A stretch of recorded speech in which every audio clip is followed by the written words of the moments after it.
तो hello everyone, कैसे हो आप सब। तो आज का जो हमारा वीडियो होने वाला है, ऐसा वीडियो अभी तक यूट्यूब चैनल पर आपको देखने के लिए नहीं मिलेगा। आज मैं आपको बताने वाला हूं कि चेन स्पॉकेट जो होता है आपका चेन सेट है, उसको क्लीन करने का सही तरीका क्या है। आपने ज़्यादातर देखा होगा कि जब भी आप सर्विस स्टेशन पर जाते हो चेन क्लीनिंग कराने के लिए, तो वो ऐसे मिडल स्टैंड पर आपकी बाइक को लगाकर और इस पर चेन क्लीनिंग स्प्रे मारते हैं और उसके बाद इस पर लुब्रिकेशन का जो स्प्रे होता है वो मार देते हैं और आपके हैंड ओवर बाइक कर देते हैं। पर सही मायने में जो इसका सही तरीका है वो मैं आपको आज बताने वाला हूँ। पहले तो आप इसका चेन स्पॉकेट देख लीजिए। ये मुझे अभी 2 से 3 वीक हो चुके हैं, मैंने इसको उससे पहले क्लीन कर लिया था। पर आप लोगों के लिए वीडियो डालना भी बहुत ज़रूरी होता है ताकि मैं आपको इन्फॉर्मेशन दे पाऊँ इसके बारे में। तो मैं फिर से इसको क्लीन कर रहा हूँ। वैसे आप अगर 1 महीने में इसको क्लीन करते हो तो वो आपके लिए सफिशिएंट टाइम पीरियड होगा। सबसे पहले तो आप देखिए कि 2 से 3 सप्ताह के अंदर ही ये चेन कितनी ज़्यादा गंदी हो गई है और इस पर डस्ट पार्टिकल चिपके हुए हैं। और यही डस्ट पार्टिकल हैं जो आपकी चेन को घिसाते हैं और इसकी वजह से ही आपका चेन स्पॉकेट जो है वो ख़राब हो जाता है। तो सबसे पहले तो आप देखिए कि इसमें किस तरीके से आपको डस्ट पार्टिकल दिख रहे हैं। हर जगह पर डस्ट चिपकी हुई है और जो आपका लुब्रिकेशन ऑयल कंपनी वाले मारते हैं, उससे पहले जो चेन क्लीनर मारते हैं, उससे आपकी चेन सही ढंग से साफ़ नहीं हो पाती है, क्योंकि वो बाहर से आपकी चेन साफ़ आपको दिखती है, पर जो मेन इसके पार्ट होते हैं जहाँ से क्लीन करना और भी ज़्यादा ज़रूरी होता है वो रह जाता है। खासकर जो आपका चेन स्पॉकेट का ये फ्रंट वाला बॉक्स है इसके अंदर, और जो चेन स्पॉकेट का ये ऊपर वाला कवर है इसके अंदर आपको डस्ट बहुत ज़्यादा चिपकी रहती है। और जब आप अपनी बाइक को ड्राइव करते हो तो वहाँ से वो डस्ट झड़ कर आपकी चेन के ऊपर गिरती रहती है और आपकी चेन फिर से गंदी हो जाती है। तो आज हम इन दोनों पार्टों को खोल कर अपना चेन क्लीन करने वाले हैं और मैं आपको बताने वाला हूँ कि किस तरीके से आप अपना चेन को क्लीन कर सकते हो। ये वीडियो थोड़ा लंबा होने वाला है, पर यकीन मानिएगा कि अगर आप इसको शुरू से लेकर लास्ट तक देखते हो तो ये आपके बहुत से पैसे बचाने वाला है, खासकर आपके चेन स्पॉकेट को लेकर। तो वीडियो में शुरू से लेकर लास्ट तक बने रहिएगा। यहाँ पर चेन स्पॉकेट का जो ऊपर वाला कवर है, इसको खोलने के लिए आपको 5 mm की एल्की की ज़रूरत पड़ेगी। तो आप उसकी सहायता से इन दोनों बोल्ट को जो आपको आपके शोकर के पास नज़र आ रहे हैं ईज़िली खोल सकते हो। मैंने इसको 5 mm की एल्की को कटिंग कर एक टी गोटी में वेल्ट कर दिया था, क्योंकि इस तरीके से अगर आप करते हो तो आपको इसको खोलना और ज़्यादा ईजी हो जाएगा, क्योंकि जो एल्की होती है आपकी वो यहाँ पर चलनी प्रॉपर्ली संभव नहीं है। तो अगर आप इस तरीके से टी गोटी में वेल्ट कराकर, या फिर आपका 5 mm की टी वाली भी गोटी आती है, अगर आप उसको ले लो तो वो ज़्यादा बेटर रहेगा आपके लिए। तो फटाफट से इस कवर को खोल लेते हैं। पर इस जो आपका पीछे वाले बोल्ट है वो तो इस तरीके से ईज़िली खुल जाएंगे, पर जो इसके अगले साइड में जो बोल्ट है उसको खोलने के लिए आपको परेशान नहीं होना है, वो भी इजी तरीके से खुल जाएंगे। पर अगर आपको उसके बारे में नहीं पता हो प्रॉपर्ली क्या तरीका है तो आप कहीं ना कहीं किसी ना किसी चीज़ को तोड़ बैठोगे। तो वो भी मैं आपको बताता हूँ कि जो फ्रंट साइड में इसका बोल्ट है उसको कैसे खोलना है। यहाँ पर आपको ब्लैक कवर कैप दिख रही होगी, एक तो आपको ये छोटी वाली कैप दिख रही है और एक बड़े वाली कैप है। तो इन दोनों को खोलने का सही तरीका है कि आप यहाँ से पीछे से हाथ डालिए और हाथ डालने के बाद आपको निचले वाली साइड में इसका एक लॉक लगेगा आपके हाथ पर, तो उसको आप जैसे ही प्रेस करोगे तो ये लॉक ओपन हो जाएगा और ये आपका कवर निकल जाएगा। अब आपका दूसरा जो प्लास्टिक का कवर सामने नज़र आ रहा है, इसको खोलने के लिए आपको सामने वाला 10 नंबर का बोल्ट खोलना होगा। और बोल्ट खोलने के बाद इसके निचले वाली जो पाइप आपकी जा रही है उसके साथ साथ में 2 प्लास्टिक के लॉक हैं। तो जैसे ही आप इसको पुश करोगे बाहर की तरफ को, ये भी बाहर निकल आएगा। तो इसको ओपन करने के लिए सबसे पहले हम इसका 10 नंबर का जो ये बोल्ट आपको सामने नज़र आ रहा है इसको खोल लेते हैं। और उसके बाद इसमें 2 लॉक हैं, जब आप इसको बाहर की तरफ को खींचोगे तो ये ईज़िली बाहर आ जाएगा। आप यकीन मानिएगा कि अगर आप लास्ट तक बने रहते हैं तो आपको बहुत अच्छी इन्फॉर्मेशन आज मिलने वाली है। तो जब आप ये बोल्ट खोल लोगे तो आपका ये जो प्लास्टिक का कवर है ये भी लूज़ हो जाएगा। और इसको खोलने के लिए आपको बस थोड़ा सा इसको बाहर की तरफ को पुश करना है, क्योंकि इसके पीछे भी प्लास्टिक के 2 लॉक हैं, वो भी मैं आपको दिखा देता हूँ। जो आपको नीचे ये 2 रबड़ दिख रही है, इसमें ये दोनों लॉक लगते हैं, आपको दिख पा रहे होंगे ये दोनों लॉक। तो जब आप इसको बाहर की तरफ को पुश करोगे तो ये दोनों ओपन हो जाएंगे और आपका ये कवर बिल्कुल ही ईजी तरीके से बाहर आ जाएगा। आपने इसमें फालतू का जोर नहीं लगाना है, बहुत ही आराम से खोलना है, क्योंकि ये बहुत नाजुक सा प्लास्टिक है और अगर आप इसके ऊपर एक्स्ट्रा प्रेशर मारते हो तो ये टूट भी सकता है। तो इसका बात का विशेष ध्यान रखें। तो ये खोलने के बाद आपको सामने नज़र आ रहा होगा 5 mm का एल्की का बोल्ट। तो फटाफट से इसको भी जब आप ओपन कर लोगे तो उसके बाद जो आपका ये चेन कवर है अपर वाला, ये खुलकर बाहर आ जाएगा। और इसको बाहर निकालने का सही तरीका है कि आप टायर वाले साइड से इसको बाहर खींच सकते हो। जब आपके बोल्ट ओपन हो जाएंगे तो ये बहुत ही ईजी तरीके से बाहर आ जाएगा, वो भी मैं आपको दिखाता हूँ। तो आपको कुछ नहीं करना है, पिछले वाले टायर के पास जाना है और शॉकर का जो पिछले वाला एरिया होता है वहाँ से पकड़कर इसको बाहर खींच लेना है।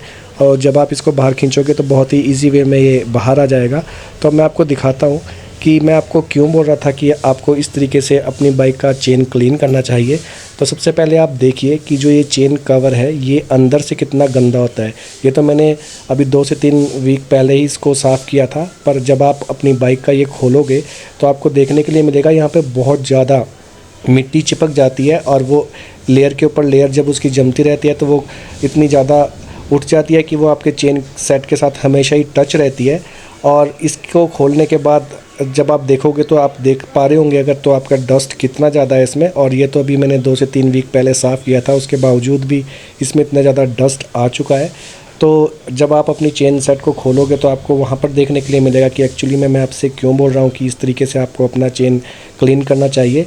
तो अब आपका हमारा जो फ्रंट वाला चेन स्पॉकेट बॉक्स है इसको भी हमको खोलना पड़ेगा, तभी जो हमारा फ्रंट वाला चेन स्पॉकेट की गरारी है वो हमको दिख पाएगी। और वहाँ पर क्लीनिंग करना बहुत ज़्यादा ज़रूरी होता है, क्योंकि वहाँ पर डस्ट के साथ साथ कभी अगर आपकी बाइक में कोई पन्नी टाइप का कुछ फंस जाता है तो वो भी आपके अगले वाले चेन पॉकेट में जाकर फंसा रह जाता है। या फिर कोई कपड़ा आपके बाइक के चेन सेट में आ जाता है तो वो भी अगले वाले चेन पॉकेट में जाकर फंस जाता है। तो जब आप इसको खोलोगे तो आपको उन सब चीज़ों से छुटकारा मिलने वाला है। और ख़ासकर डस्ट जो अगले वाले चेन पॉकेट गरारी में रह जाती है वो आपको साफ़ करने के लिए मिलेगी। इससे आपकी चेन सेट की लाइफ बढ़ने वाली है और आपकी बाइक की परफॉर्मेंस भी बेटर होने वाली है। क्योंकि जब आप इस तरीके से अपने चेन सेट को क्लीन करते हो तो जो आपका एक्स्ट्रा डस्ट जो हमको दिख नहीं पाती है जब हम सर्विस स्टेशन पर जाते हैं चेन सेट क्लीन करवाने के लिए, उसको आप इजीली देख पाओगे और प्रॉपर्ली तरीके से उसको साफ़ कर पाओगे। तो मैं आपको लास्ट में इसमें एक ऐसा टिप्स भी देने वाला हूँ जो आपका जानना बहुत ज़्यादा ज़रूरी है। इस तरीके से जब भी आप अपनी चेन क्लीन कराते हो तो उस टिप्स को आपको ज़रूर याद रखना है। अगर आप उसको याद नहीं रखोगे तो इस तरीके से जब भी आप अपनी चेन साफ़ कराओगे और आपको वो चीज़ नहीं पता होगी तो कहीं ना कहीं आप अपना नुकसान भी करा सकते हो। तो वीडियो में शुरू से लेकर लास्ट तक बने रहिएगा। तो यहाँ पर देखिए इसमें कितनी ज़्यादा डस्ट है, आप अगर देख पा रहे होंगे तो हर जगह डस्ट पार्टिकल चिपके हुए हैं। और जब ये आपकी चेन के साथ चिपके रहते हैं तो ये आपकी चेन को जल्दी जल्दी घिसा देते हैं और इसकी वजह से आपका चेन सेट ख़राब हो जाता है। तो मैंने तो अभी ये 2 से 3 वीक पहले साफ़ ही की थी तो इस वजह से आपको ये थोड़ा साफ़ दिख रही होगी। पर जब आप अपना चेन पॉकेट इस तरीके से ओपन करोगे तो वहाँ पर आपको देखने के लिए मिलेगा कि चेन कितनी ज़्यादा गंदी होती है। तो इसको साफ़ करने का बहुत ही इजी तरीका है, वो मैं आपको बताता हूँ। आपको किसी तरीके का कोई भी चेन क्लीनर नहीं चाहिए, आप चेन क्लीनर अपने घर पर ही बना सकते हो। उसके लिए आपको एक डीजल चाहिए और एक मोबिल चाहिए जो आपका इंजन ऑयल होता है, उसकी सहायता से आप इसको साफ़ कर सकते हो। और साथ साथ जब आप साफ़ करोगे तो जो आपका चेन पॉकेट कवर है इसको भी साफ़ करना बहुत ज़्यादा ज़रूरी है। आप देख पा रहे होंगे इसमें भी डस्ट पार्टिकल है और जब हमारी बाइक चलती है तो यही डस्ट पार्टिकल हमारी चेन को ख़राब करते हैं, तो इसका भी साफ़ होना बहुत ज़्यादा ज़रूरी हो जाता है। तो फटाफट से मैं अब आपको बताता हूँ कि चेन सेट को ख़राब होने से बचाने के लिए और उसको नीट एंड क्लीन रखने के लिए आपको किस तरीके से उसको क्लीन करना है।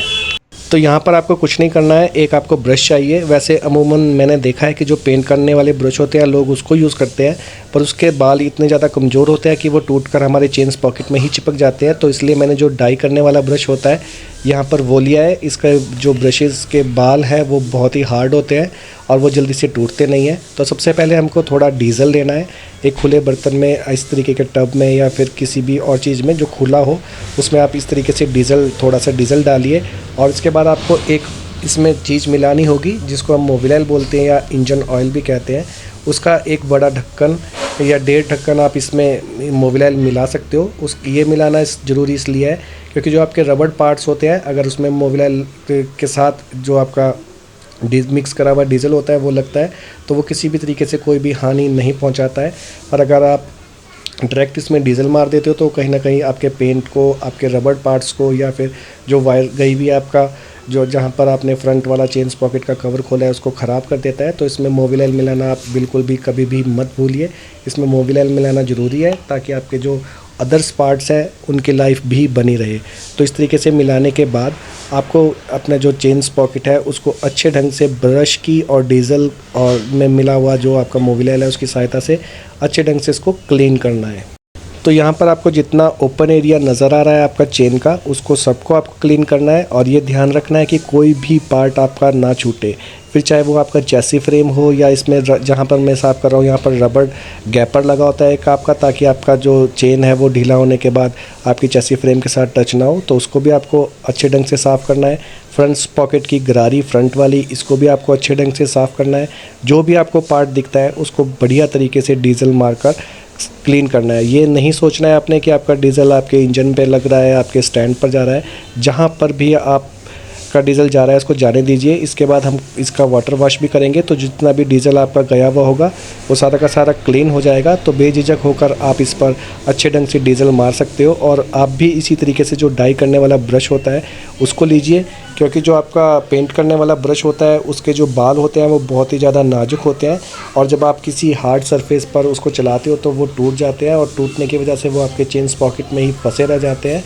तो उसकी वजह से भी आपके चेन को नुकसान पहुंच सकता है। तो आप उस ब्रश से अच्छा, जिस तरीके से मैंने ये डाई करने वाला ब्रश आपको बाज़ार में मिल जाएगा, ये लिया है, इसको लीजिएगा, क्योंकि इसके जो ब्रश के बाल हैं वो बहुत ज़्यादा हार्ड होते हैं और ख़ासकर वो प्लास्टिक के होते हैं।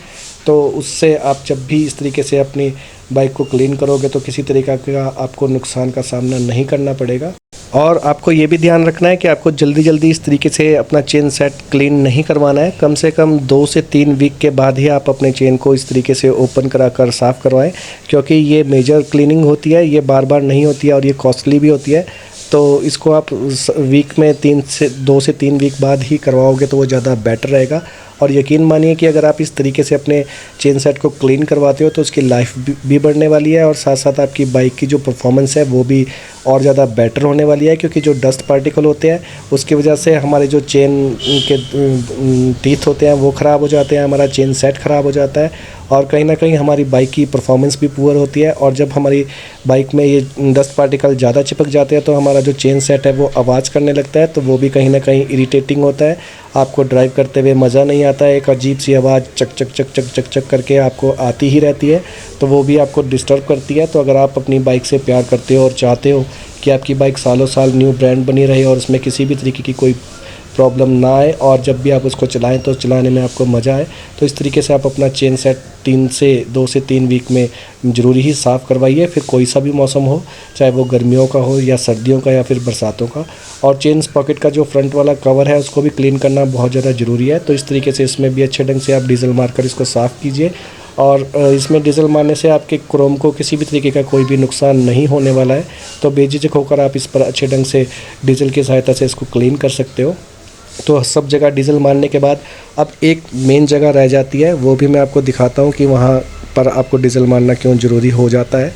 यहाँ पर वीडियो थोड़ा लंबा हो रहा है, क्योंकि अगर आपको डिटेल में कोई भी चीज़ की जानकारी चाहिए तो वीडियो लंबा तो बनेगा ही। और मैं आशा करता हूँ कि आप जो मैं वीडियो डालता हूँ वो कहीं ना कहीं आपके लिए हेल्पफुल होती है। तो आप ये मत सोचिएगा कि वीडियो कितना लंबा हो रहा है, ये वीडियो जितना भी लंबा हो जाए पर ये कुछ ना कुछ आपको इन्फॉर्मेशन देकर ही जाएगा। तो वीडियो में शुरू से लेकर लास्ट तक बने रहिए। और अब बारी आती है आपके चेन कवर की, तो इसको भी क्लीन करना ज़रूरी हो जाता है, क्योंकि अगर आपने ये क्लीन नहीं किया और इसको ऐसे ही फिट कर दिया तो फिर से आपकी चेन को ये गंदा कर देगा। तो इसको भी डीजल से आप अच्छे ढंग से साफ़ कर सकते हो। प्लास्टिक होने की वजह से इस पर डीजल का किसी भी तरीके का कोई बैड इफेक्ट नहीं होगा, क्योंकि हमने डीजल में पहले ही मोबिल ऑयल मिला दिया है। तो जो हमारे प्लास्टिक वाले पार्ट्स हैं उस पर अब इसका कोई भी बैडली इफ़ेक्ट नहीं जाने वाला है। तो इसको भी आप इजीली तरीके से अच्छे ढंग से घिस कर जितनी भी इसमें एक्स्ट्रा ग्रीस लगी है या डस्ट पार्टिकल लगे हैं उसको क्लीन कर सकते हो। और इसके बाद आपका एक मेन एरिया रह गया आपका चेन का, वो साफ़ करना भी ज़रूरी है आपका, क्योंकि वहाँ तक हमारा ईज़िली हाथ नहीं पहुँचता है। तो चलिए फिर अब मैं आपको जल्दी से वो वाला एरिया दिखाता हूँ। तो फ्रंट से तो हमको हमारा चेन अच्छे ढंग से दिखता है, तो वहाँ पर हम इजीली साफ़ कर देते हैं। पर जो रियल वाला एरिया होता है चेन का, ये हमको कभी भी दिख नहीं पाता है, और ये वाला एरिया भी साफ़ करना बहुत ज़्यादा ज़रूरी होता है। क्योंकि जो पुराने डस्ट पार्टिकल होते हैं जो चेन लूप के साथ मिक्स होकर आपकी चेन पर चिपके रहते हैं, वो लेयर पे लेयर जमते जाती है और वो हार्ड हो जाते हैं। हार्ड भी जैसे आपका एक पत्थर होता है उस तरीके से हार्ड हो जाते हैं। तो अगर आप उसको आप क्लीन नहीं करते हो तो हार्ड होने की वजह से वो आपके टीथों के साथ, जो आपके चेन स्पॉकेट के टीथ हैं इनके साथ रगड़ खाते रहते हैं, तो उसकी वजह से वो घिस जाते हैं और आपका चेन सेट जल्दी ख़राब होने लगता है। तो इसको भी आपको साफ़ करना उतना ही ज़्यादा ज़रूरी हो जाता है जितना आपने फ्रंट से अपने चेन सेट को साफ़ किया था। तो इसको भी आप साफ़ करना बिल्कुल भी मत भूलें और ये बहुत ज़्यादा ज़रूरी पार्ट है। तो इसको भी अच्छे ढंग से आप डीजल और ब्रश की सहायता से साफ़ कर लें। तो यहाँ पर बहुत से भाइयों को और मैकेनिक भाइयों को यही नहीं पता है कि चेन लुब्रिकेशन का सही तरीका क्या है। तो जब भी वो चेन लुब्रिकेशन करते हैं तो उनका स्प्रे और जगह भी लग जाता है, जैसे आपके रिम हो गया, स्पोक्स हो गए। तो यहाँ पर भी आपके चेन लूब लगा होने की वजह से डस्ट पार्टिकल चिपक जाते हैं, तो इनका भी साफ़ करना बहुत ज़्यादा ज़रूरी होता है। तो इसको भी आप अच्छे ढंग से साफ़ कर लीजिए। और अगर आप ये जानना चाहते हैं कि चेन लुब्रिकेशन का सही तरीका क्या है और वो आपके और जगह पर ना लगे, तो उसके बारे में आप कमेंट कीजिए, उसके बारे में भी मैं डिटेल में वीडियो बनाकर डाल दूँगा। तो यहाँ पर आपने देख लिया कि हमने डीजल से कैसे वॉश किया है। तो अब टाइम है हमारा वाटर प्रेशर से इसको क्लीन करने का, क्योंकि जहाँ पर भी हमने डीजल मारा है वहाँ पर अब वाटर प्रेशर मारना बहुत ज़्यादा ज़रूरी है। तभी जो डस्ट पार्टिकल हैं जो अब नरम हो चुके हैं डीजल लगने की वजह से, वो प्रॉपर्ली जब इस पर वाटर प्रेशर लगेगा तो वो निकल जाएंगे बाहर। तो हर जगह जहाँ पर भी आपने डीजल मारा है उस पूरे एरिया में आपको वाटर प्रेशर मारना है, अच्छे ढंग से मारना है। आपको ये नहीं सोचना है कि ये पानी कहीं आपके इंजन को कोई इफ़ेक्ट ना डाल दे, आपके इंजन पे ना चले जाए। आपका इंजन बिल्कुल सिक्योर है, उस पर किसी भी तरीके से पानी अंदर नहीं जा सकता। तो चाहे आपका पिछले चेन स्पॉकेट के गरारी हो, उस आपने वहाँ पर भी पूरे अच्छे ढंग से प्रेशर मारना है। चाहे आपके फ्रंट वाला जो चेन स्पॉकेट की गरारी है इस पर भी आपने अच्छे ढंग से प्रेशर मारना है। और ये नहीं सोचना है कि आपका जो पानी है वो आपके इंजन में चले जाएगा। किसी भी तरीके से इंजन में यहाँ से पानी जाने वाला नहीं है। तो आप हर एक जगह पर अच्छे ढंग से वाटर प्रेशर मारिए और जितना भी आपका डीजल लगने की वजह से जो डस्ट पार्टिकल थे वो नरम हो चुके हैं उनको बाहर निकाल दीजिए। और उसके बाद बारी आती है आपके जो चेन कवर है इसको साफ़ करने की। तो इसके ऊपर भी आपने जो डीजल मार दिया है इसकी वजह से जो आपके डस्ट पार्टिकल है वो चेन लूप में जो चिपके होते हैं वो नरम हो चुके हैं। तो जब इस पर वाटर प्रेशर लगेगा तो ये बिल्कुल ईजिली तरीके से साफ़ हो जाएगा। तो इस पर भी अच्छे ढंग से वाटर प्रेशर मारिए। जितना भी आपने जिस पार्ट्स में आपने पहले डीजल मारा हुआ है उस सब पर आपको वाटर प्रेशर मारना है। तो इसको अच्छे ढंग से साफ़ कर लीजिए। और जो फ्रंट पॉकेट का कवर है अब उस पर भी आप अच्छे ढंग से प्रेशर मारकर उसको भी साफ़ कर लीजिए। तो जो ये कवर है जब आप इस पर वाटर प्रेशर मारोगे तो ये भी अच्छे ढंग से नीट एंड क्लीन हो जाएगा। और इसका नीट एंड क्लीन होना ज़रूरी भी है, क्योंकि अगर इसके अंदर आपका किसी भी तरीके का कोई भी डस्ट पार्टिकल रह जाता है तो वो फिर से आपकी चेन को गंदा करने वाला है और उस पर डस्ट पार्टिकल चिपकाने वाला है। तो इसको भी अच्छे ढंग से जितने भी इसके अंदर आपको जैकेट नज़र आ रहे हैं इस पर आप अच्छे ढंग से वाटर प्रेशर मारकर उसको साफ़ कर लीजिए। और मेक श्योर कीजिए कि इसमें किसी भी तरीके से कोई भी डस्ट पार्टिकल ना रहे। तो इस तरीके से वाटर प्रेशर से वॉश करने के बाद आप देख सकते हैं इसका रिज़ल्ट, आपका चेन स्पॉकेट कवर बिल्कुल नीट एंड क्लीन हो चुका है। और इसी तरीके से आपका जो चेन स्पॉकेट है वो भी बिल्कुल साफ़ सुथरा हो चुका है। इसमें किसी भी तरीके का कोई भी डस्ट पार्टिकल अब नज़र नहीं आ रहा है। आप हर एक जगह पर अच्छे ढंग से नज़र मार लीजिएगा। उसके बाद कहीं पर आपको अगर दिखता है कि आपका डीजल लगा हुआ रहा है तो वहाँ पर भी आप अच्छे ढंग से वाटर का प्रेशर लगवा सकते हैं। और अब आपका ड्यूटी ख़त्म नहीं हो गई है, यहाँ के बाद भी आपका एक काम बचता है। इस तरीके से वाटर प्रेशर और डीजल से वॉश करने के बाद अब आपका जो लास्ट काम है वो है एयर प्रेशर से जितना भी आपकी बाइक में एक्स्ट्रा पानी है उसको बाहर निकालना। क्योंकि अगर आप ये काम नहीं करते हो तो पानी की वजह से इस पर जंग लग जाएगा और ये और भी ज़्यादा ख़राब हो जाएगा। तो आप किसी भी एयर प्रेशर की सहायता से, फिर चाहे वो ब्लोअर से हो या फिर आपके कंप्रेसर की एयर हो, आप अच्छे ढंग से जितना भी एक्स्ट्रा पानी आपको इसमें नज़र आ रहा है आपके चेन पॉकेट में, आपके इंजन वाले एरिया में या किसी भी एरिया में जहाँ पर भी आपने वाटर प्रेशर मारा था उसको अच्छे ढंग से साफ़ कर लीजिए। और ये मेक श्योर कीजिए कि कहीं पर भी पानी टिका ना रहे। जो भी आपका एक्स्ट्रा पानी है उसको अच्छे ढंग से निकाल लीजिए ताकि इसमें जंग से जो प्रॉब्लम आती है वो प्रॉब्लम आपको सामना ना करना पड़े। यहाँ पर मैं आपको एक चीज़ और बताऊँगा कि जब भी आप अपनी सिंपल वॉशिंग भी कराते हैं उसके बाद भी आपको इस तरीके से अपनी बाइक को एयर प्रेशर की सहायता से साफ़ कराना बहुत ज़्यादा ज़रूरी है। मैं पिछले 8 से 9 महीने हो गए हैं इस बाइक को लिए हुए, पर जब भी कभी मैं अपनी बाइक पर वॉशिंग करता हूं या खाली पानी भी इस पर मारता हूं तो उसके बाद मैं उस पर एयर प्रेशर ज़रूर मारता हूं। क्योंकि इससे आपके 2 फ़ायदे हैं, एक तो आपके पार्ट्स में जंग नहीं लगेगा और दूसरा जो आपका पार्ट्स में रगड़ लगती है, जो चूं चूं की आवाज़ आती है वो भी आपकी आनी बंद हो जाएगी। क्योंकि जो एक्स्ट्रा पानी होता है वो अपने साथ साथ डस्ट पार्टिकल को भी उस वाले एरिया में चिपका लेता है। तो उसकी वजह से भी आपकी बाइक में एक्स्ट्रा साउंड आ जाती है। तो जब भी कभी आप इस तरीके से वॉशिंग के बाद एयर प्रेशर मारते हो तो आपका एक्स्ट्रा पानी सारा बाहर निकल जाता है, तो आपको जंग आने की जो प्रॉब्लम बनी रहती है बाइक में उससे छुटकारा मिल जाता है। और साथ साथ अगर कोई भी एरिया ऐसा रह गया हो जहाँ पर डस्ट पार्टिकल आपके बचे हुए हों तो एयर की सहायता से वो भी आपके बाहर निकल आते हैं, तो आपका डबल फ़ायदा हो जाता है। और जब आप इस तरीके से एयर से एक्स्ट्रा पानी निकाल देते हो तो सबसे बड़ी तो प्रॉब्लम जो आपकी खासकर बुलेट 350 में देखने में आती है जंग लगने वाली, उससे आपको छुटकारा मिल जाता है। और जो वाटर मार्क्स आ जाते हैं आपके पानी रहने की वजह से आपके निक्कल के ऊपर, वो भी आपकी समस्या दूर हो जाती है, क्योंकि जब आप इस तरीके से सारा एक्स्ट्रा पानी निकाल देते हो तो जब आप बाइक स्टार्ट करते हो तो कहीं से भी आपका पानी आपकी बॉडी पार्ट्स के ऊपर नहीं टपकता है। तो एयर प्रेशर मारने के बाद अब आप इसका रिज़ल्ट देख सकते हो, आपकी बाइक कितनी ज़्यादा नीट एंड क्लीन हो गई है, ना अब इसमें कोई डस्ट पार्टिकल है। और एयर प्रेशर की से जो आपने सफाई किया उसकी वजह से ना इसमें कहीं पर कोई किसी भी तरीके का पानी रह चुका है। तो आपने सब कुछ देख लिया है, हमने इसके जो कवर है अब इसको फिटिंग की बारी है। तो अब आपको डायरेक्ट मिलते हैं इसको फिट कर और इसका रिज़ल्ट दिखाते हैं आपको। तो हर पार्ट में अच्छे ढंग से एयर मारने के बाद जो इसका रिज़ल्ट आया है वो आपके सामने आपको दिख पा रहा होगा। मैंने इस पर किसी भी तरीके से कहीं किसी भी पार्ट के ऊपर कपड़ा नहीं मारा है, खाली एयर प्रेशर की सहायता से मैंने सारा पानी इसका निकाल दिया है। और उसका रिज़ल्ट आप अपने सामने देख ही पा रहे हो, हर एक जो आपका बॉडी पार्ट है वो बिल्कुल अच्छे ढंग से चमक रहा है, कहीं पर भी किसी भी तरीके का कोई भी पानी नहीं है। तो जब भी आप इस तरीके से वॉशिंग करते हो और एयर प्रेशर की सहायता से आप एक्स्ट्रा पानी निकाल देते हो और उस पर कपड़ा कम से कम यूज़ करते हो तो आपके बॉडी पार्ट्स के ऊपर स्क्रैचेस भी नहीं आते हैं और आपकी बॉडी जो है पेंट वाला जो एरिया है वो अच्छे ढंग से मेंटेन कर पाते हो आप। तो एयर आपको कई तरीके से प्रोटेक्ट करती है आपकी बाइक की ब्यूटी को बनाए रखने के लिए। तो इस तरीके से ही आप अपनी बाइक को वॉश कराया कीजिए, यही आपके लिए बेटर होगा। तो अब सब कुछ करने के बाद अब टाइम है इसका चेन लूब का। और चेन लूब के बारे में अगर आप जानना चाहते हो कि सही तरीका क्या है चेन लुब्रिकेशन का, तो आप कमेंट सेक्शन में जाकर कमेंट कर सकते हो, उसके लिए भी मैं एक आपको अच्छा सा वीडियो बनाकर डाल दूँगा। तो मिलते हैं आपसे फिर एक और न्यू वीडियो में न्यू टॉपिक के साथ, तब तक के लिए आप सभी को बाय बाय, टेक केयर।